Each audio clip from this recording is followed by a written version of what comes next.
What it is, guys, your boy Anselmo with an episode of Analyzing into all the playoffs. Gonna give my review and takes on that, and for the previews, obviously, of the conference championship round.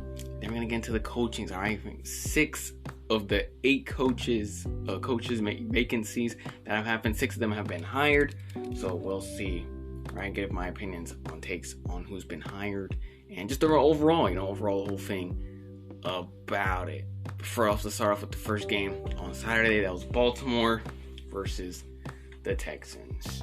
And obviously Baltimore won 34-10. And I picked the Texans, man, so I'm kind of sad about it, but Baltimore won. Both offenses were slow at the start, right? Then after Aguilar's touchdown, it was saying, oh, Ravens are going to win this, right? This is going to be Ravens time. But Steven Sims, he returned a punt return for a touchdown, and it was 10-10, and you were getting scared. Ravens fans were getting scared. They're like, we better tighten up or something. But in the second half, Lamar and the offense got it rolling with 3 touchdowns, and that's all she wrote. Lamar went 16 for 22, 152 passing yards, 2 touchdowns, 0 interceptions, a 93 QBR, passer rating of 121.8, and he ran the ball for 100 yards, 9 yards per carry, 2 rushing touchdowns.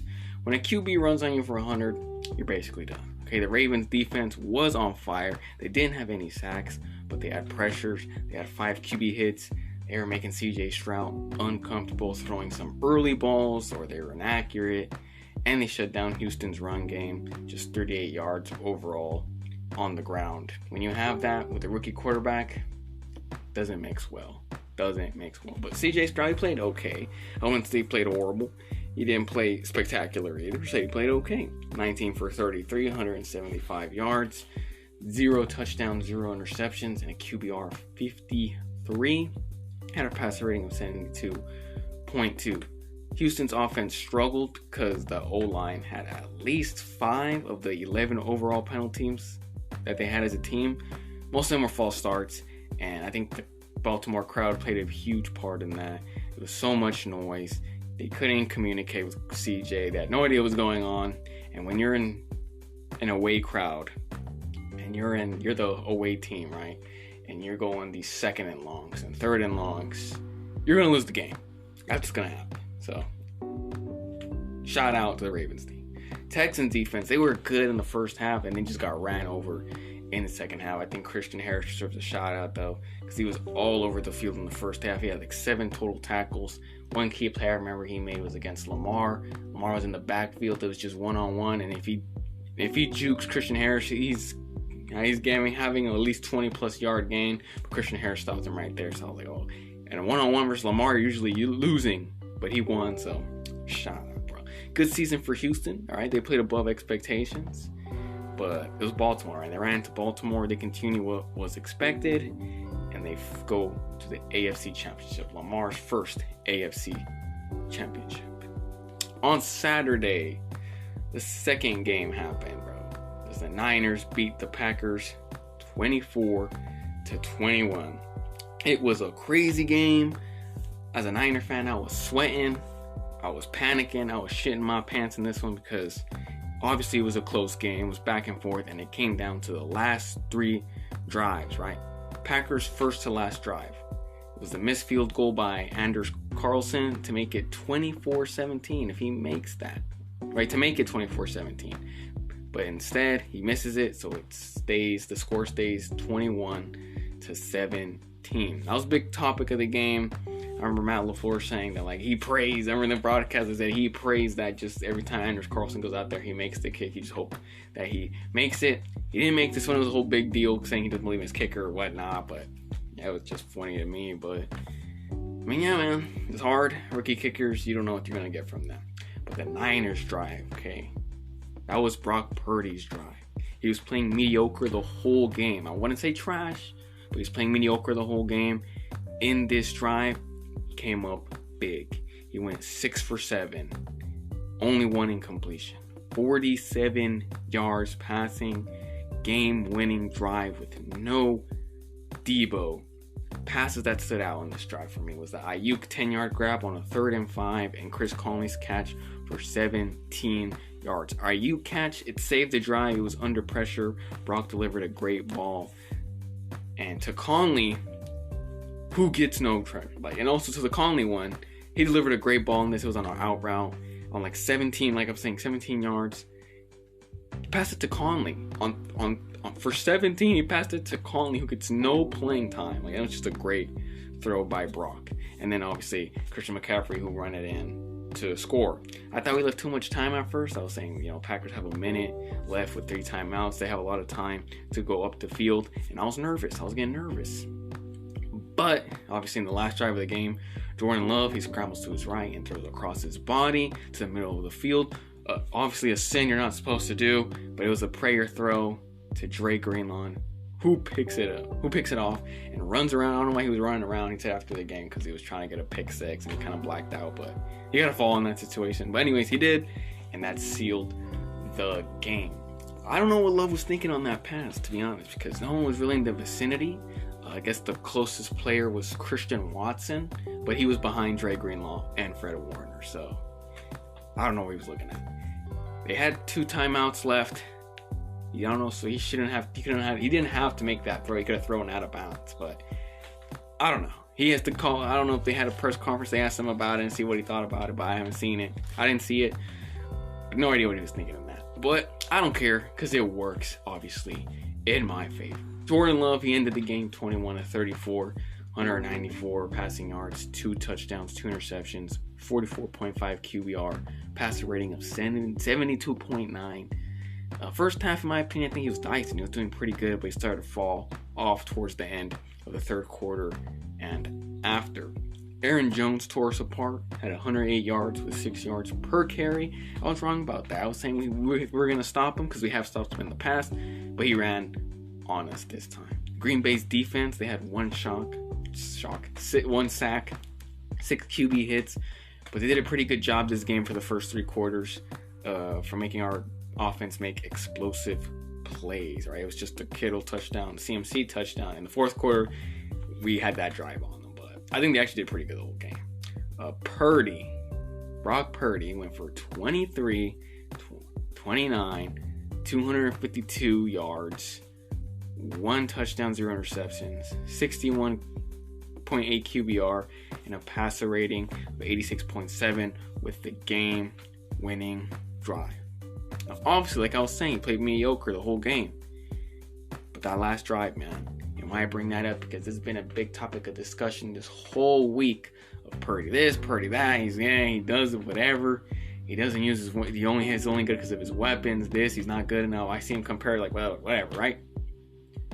The point is, man, and for me as a Niner fan speaking, yeah, he played mediocre the whole game.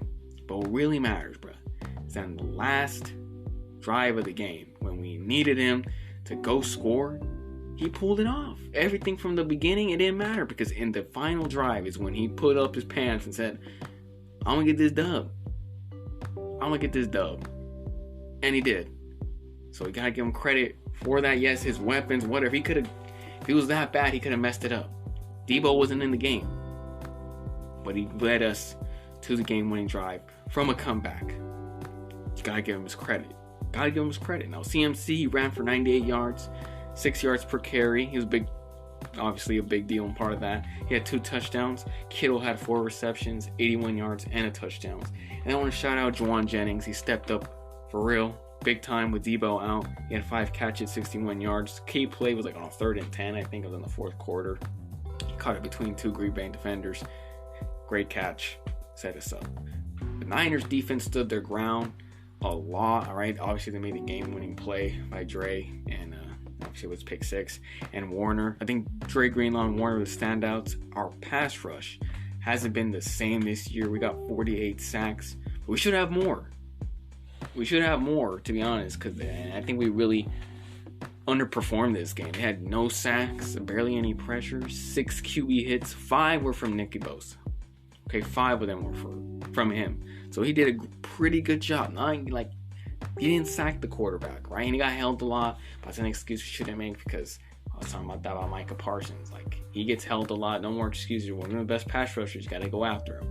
Same has to be said for Nicky B. I think it's the best pass rusher, bias, obviously, but I got to be objective about it and say for the same thing, right? So You can't make excuse for him being cold. He has to get to the quarterback. We could have blitzed more because it's just not working, but we'll see what they do. A lot of talk after this game, all right, is that it's a confirmed script, right? And y'all know about this script, man. Supposedly, it's supposed to be a Niners Ravens Super Bowl because the Super Bowl 58 logo has purple and red, and last year's was green and red, and that's why it was Chiefs Eagles, and the other year was blue orange, and that was Bengals Rams. So it was like this whole conspiracy thing, right? And then it was that, and then it was also Niners didn't deserve this game, right? So we'll get in there, right? From an objective point of view, I don't believe in this scripted narrative in general, and not just from this game, but for the NFL season or the NFL teams in general, right?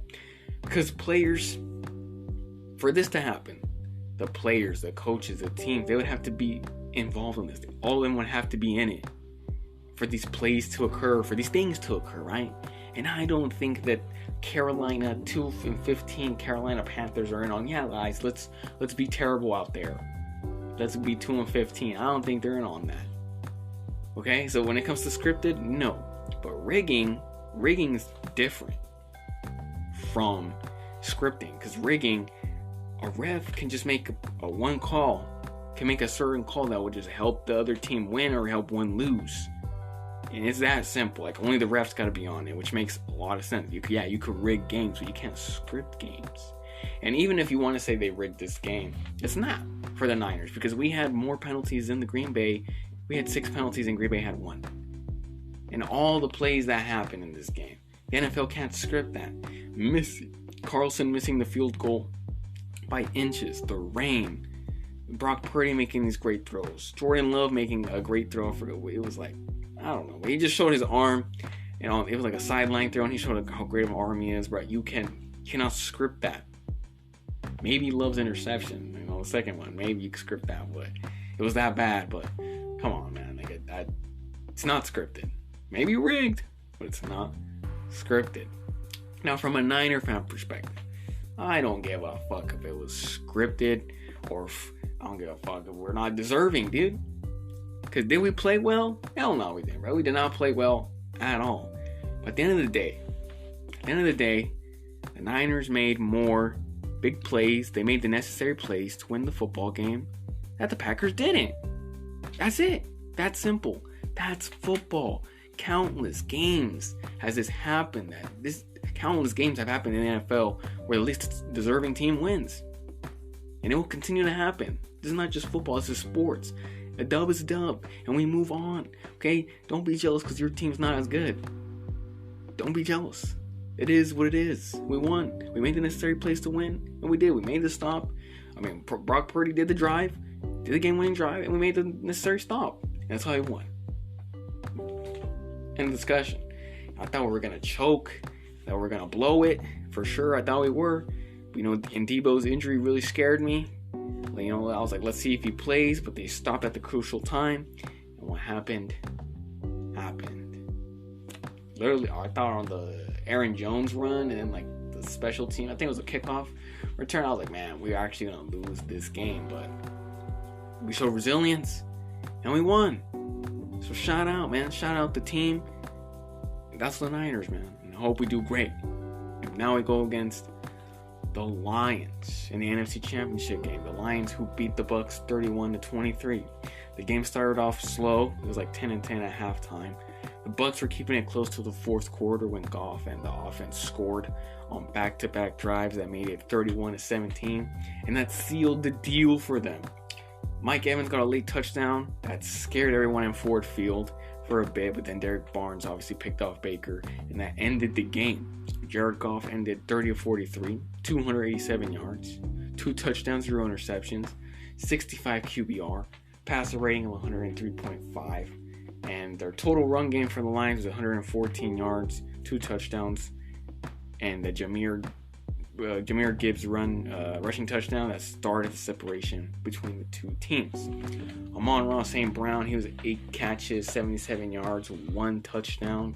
The Lions blitzes, man, they were killing the Bucs. They got to Baker 4 times and obviously got 2 picks.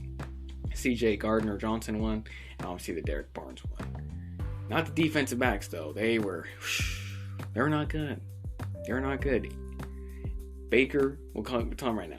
We'll talk about it right now. But Baker was to 41, 349 yards, 3 touchdowns, 2 interceptions, 55 QBR, 94 passer rating, and the team total rushing was 89 yards. Back to those defensive backs.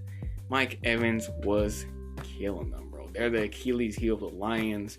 Evans had 8 catches, 147 yards, 1 touchdown. The Bucs were conservative at first, but then they started taking shots, and the Lions couldn't handle Evans.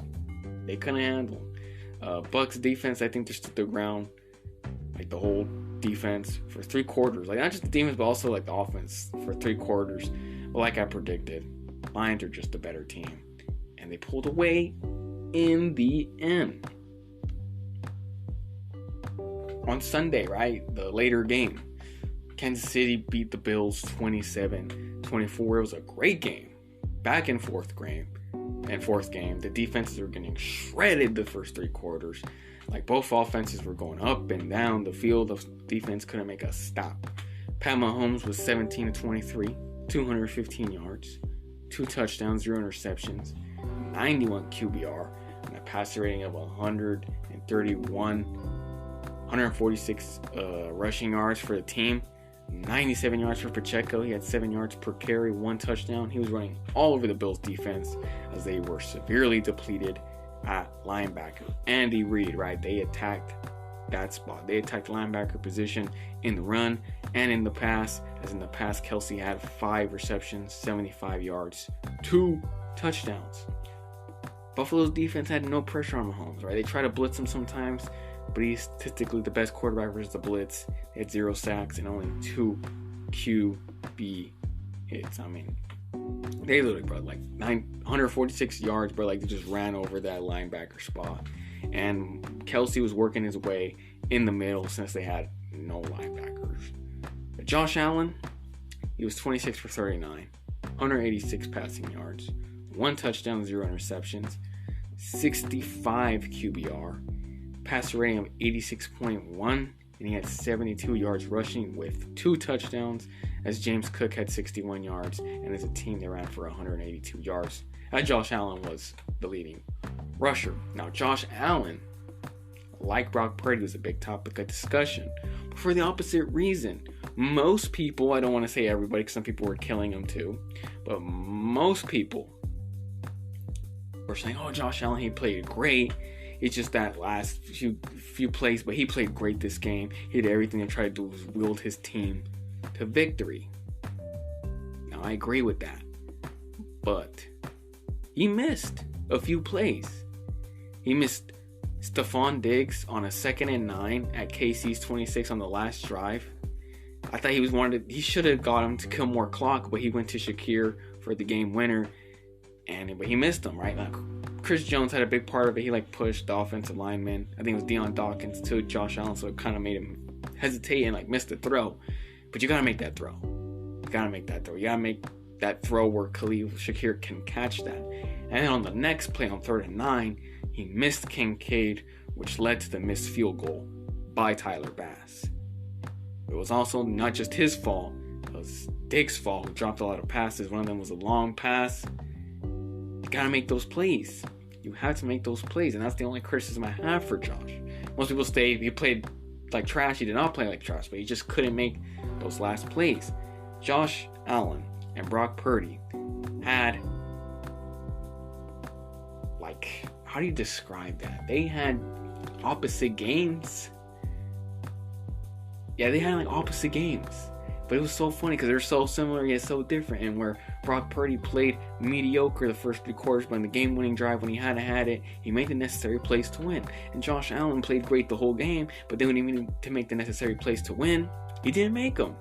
And one's getting a lot of excuses, Josh Allen, that he's saying, oh, he did all this, but he just couldn't make it. And one's getting, he still played like trash, but they don't want to give him credit for the game-winning drive. Which one would you rather have? The team who's actually in the NFC Championship game. That's the team you want. That's the guy you want. I'm not saying Brock Purdy's better than Josh Allen, but what I'm saying is Brock Purdy made the necessary plays to win.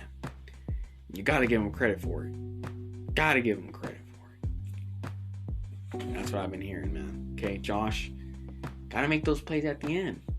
Has to. I want to shout out Khalil Shakir, though, because he stepped up big for Davis' injury. He had 7 catches on 9 targets, 44 yards, and a touchdown, which was lit.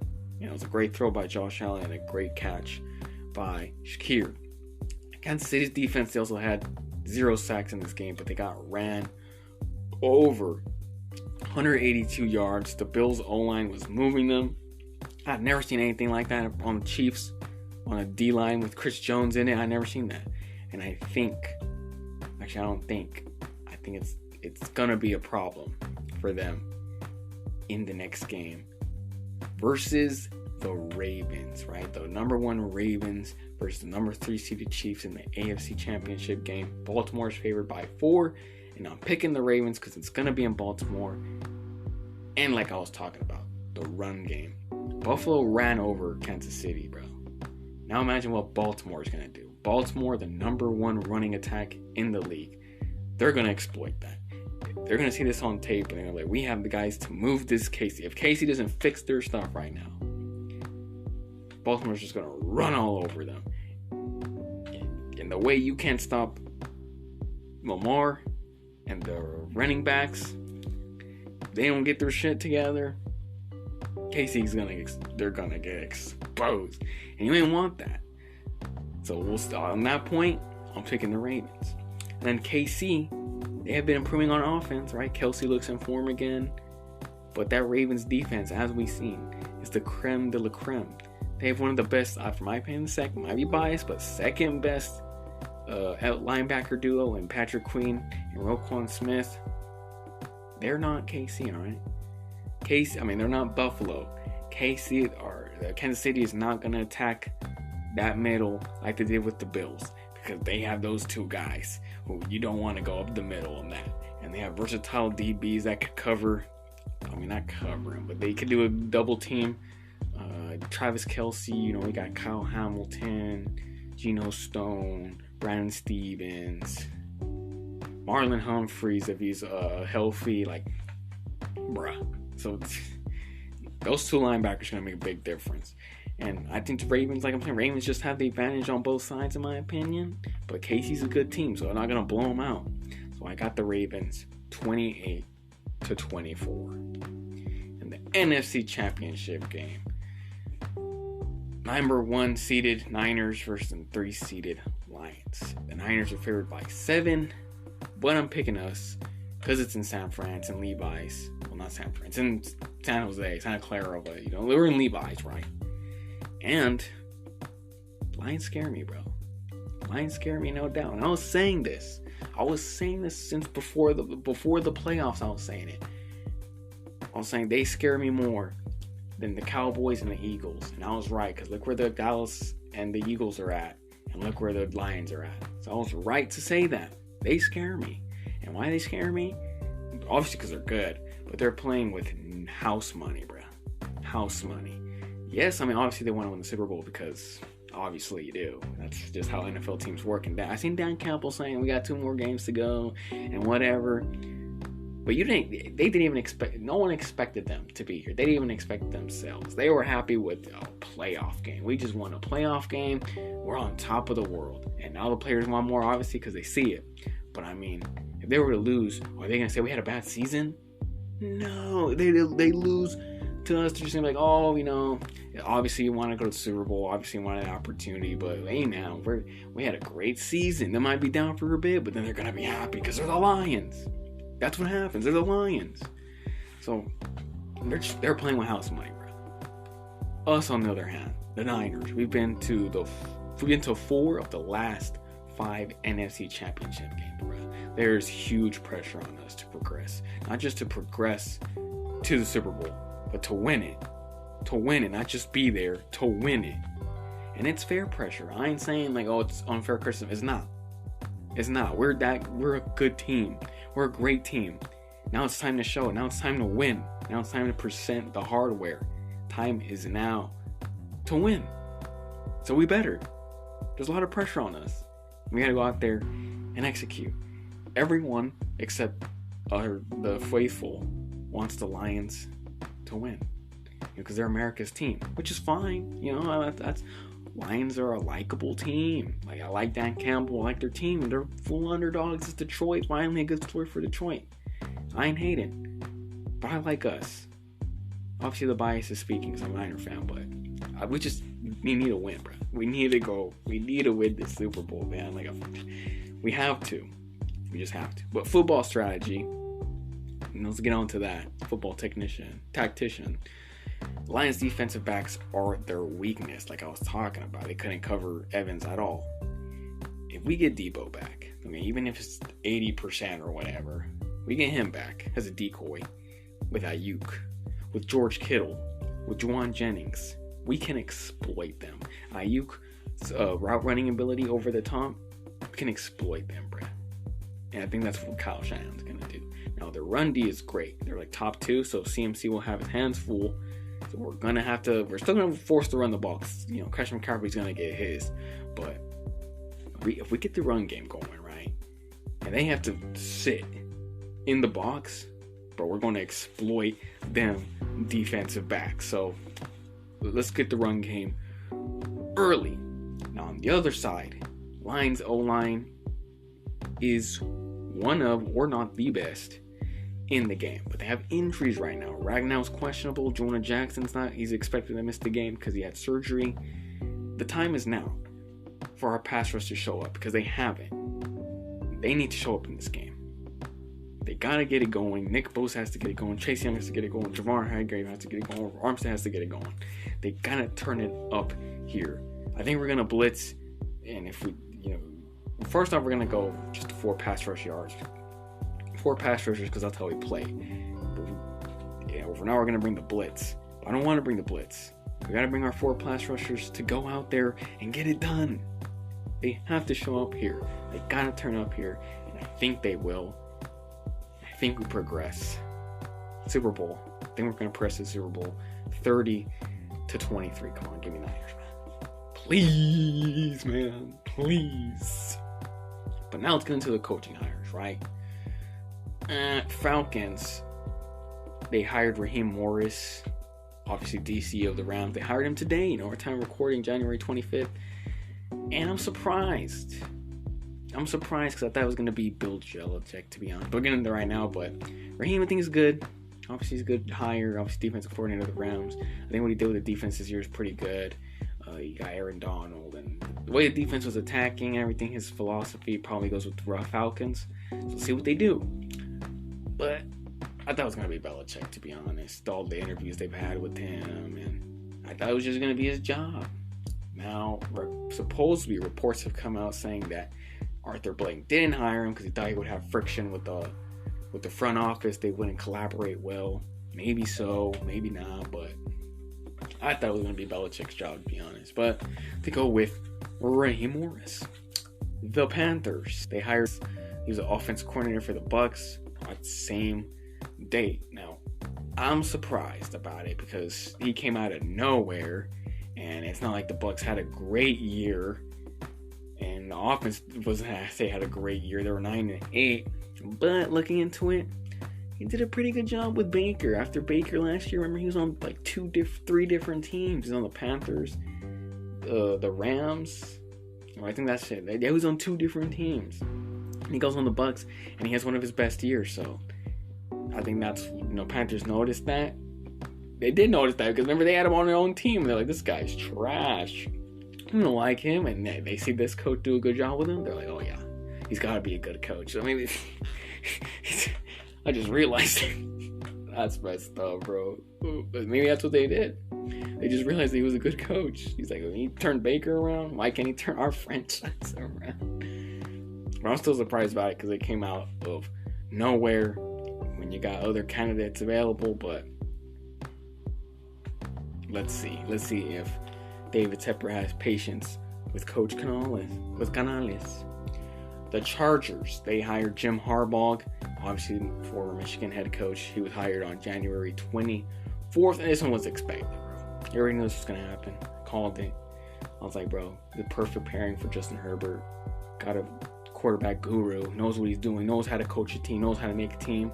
Jim Harbaugh, great fit for the Chargers.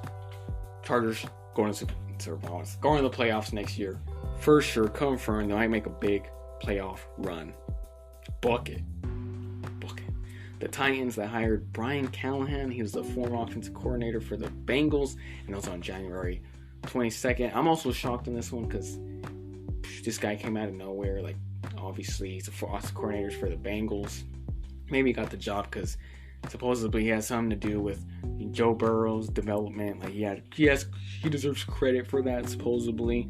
I don't know, I wasn't there, but that's what reports are saying. That's what they say in the Bengals building. But I mean, I guess I don't know a lot about him, so I can't really speak on it. But let's see how the Titans do with him. He could be like the greatest head coach of all time. We don't know, but I know.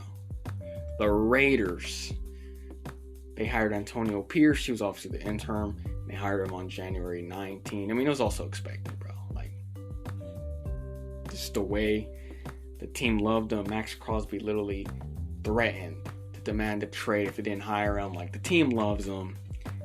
He fits well. He made the team better. It was a no-brainer. Gotta hire him. And they did. Raiders finally making some competent moves. The Patriots, they hired Gerard Mayo. He was the linebackers coach. They hired him on January 12th. I was surprised and not, because I honestly thought they were going to get Rabel, that they were going to hire him. But the Pats already had him under contract that he was going to be a successor. Like, in his contract, it was already said he was going to be a successor. So, Gerard Mayo, big things. Let's see what happens for the Patriots. The Seahawks job and the Commanders job is still available. Seahawks, they're linked with Dan Quinn and Evero, defensive coordinator from the Panthers. See how it goes there. I think Rabel could go there. I don't know. I think it's a pretty good fit. Maybe. For me, it just looks like a good fit. I think Rabel could probably go there. And then the Commanders still available. They're interviewing Ben Johnson, Bobby Slowick, Dan Quinn, Aaron Glenn. All these guys haven't made a decision yet. Obviously, if Rabel and Belichick are still out, they don't have a job, head coaching job. Like I said, Rabel to the Seahawks, maybe. To the Commanders, I don't really see it. I don't know. I think Seahawks is a more favorable destination than the Commanders right now. But we'll see, man. With that Josh Harris ownership and Magic Johnson, they're probably searching a real perfect one. But let's see who they end up with. And Vrabel and Belichick. Remember I said Vrabel, Seahawks, but Belichick, I don't think he's going to either one of those two. He might sit out. But I was thinking, if Belichick's willing to be a defensive coordinator and he goes to the Chargers, Jim Harbaugh, head coach, Justin Herbert, quarterback. With that talented defense, you got Bill Belichick, defense coordinator. They'd be in the Super Bowl. I won't say they win, but they'd be in the Super Bowl, in my opinion, bro. With that roster, with those coaches, I'd bet it right now. Super Bowl for the Chargers, bro. I don't know what the odds would be, but I mean, I'd even bet them to win, because I just thought I would get close. Because with that, bro, think about it. That's a must. Just leaving it out there, just putting it out there in the realm of possibilities. But I don't think it's gonna happen, because I don't think Belichick, after having all that control for 20 plus years, he's gonna be like, I'm just gonna be a defensive coordinator. Nah. He'd probably wait out a year before he would do that, but I don't know. It's a possibility, but let's see what happens. Thanks for listening for the episode, guys. Be lookout for the preview, the review, obviously, of the conference championships and the preview of the Super Bowl 58. Hope my Niners make it, man. Please. But we'll see. See y'all in the next one.